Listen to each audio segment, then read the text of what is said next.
Merci. La parole est à Arnaud Leroy. 5 minutes.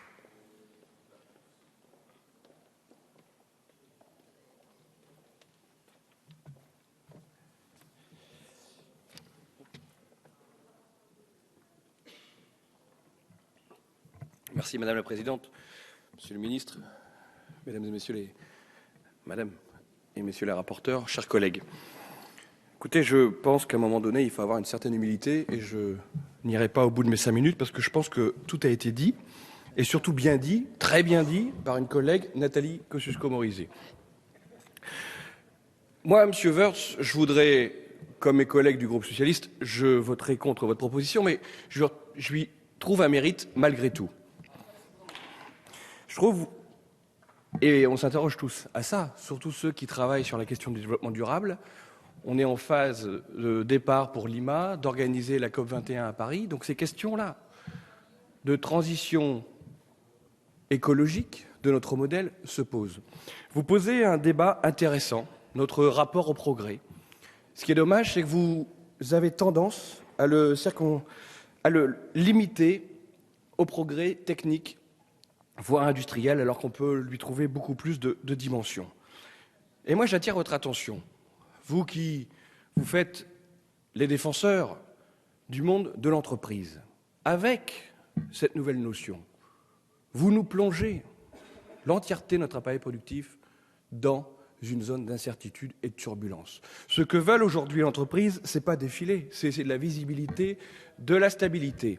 Et je pense que remettre en cause le socle juridique, constitutionnel, du droit européen également, international, du principe de précaution est dangereux pour l'objectif que vous recherchez.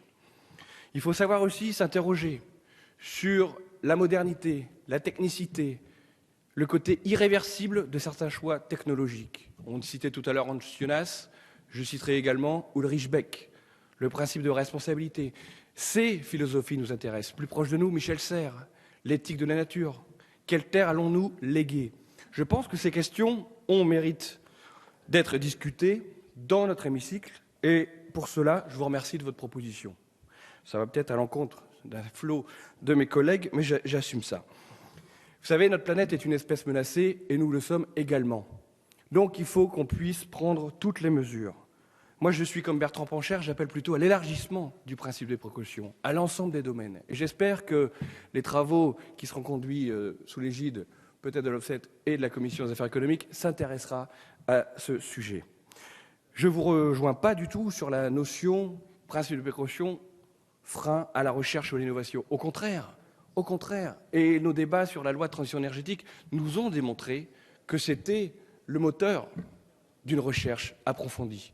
Il faut qu'on soit en capacité aussi de nous interroger sur un contrat social dont on ne parle jamais, celui avec nos descendants et les générations futures, qui doivent, pour les plus jeunes d'entre nous, et je me fais un peu ici leur porte-parole au regard de mon jeune âge malgré tout dans cet hémicycle, on doit, mes chers collègues, écoutez, j'ai le droit de me faire quelques compliments quand même, faire attention à la planète que nous léguerons. Et je pense que les mouvements que nous voyons actuellement sont aussi...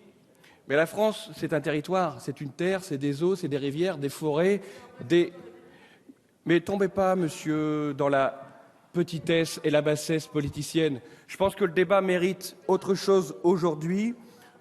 Prenons-le sérieusement.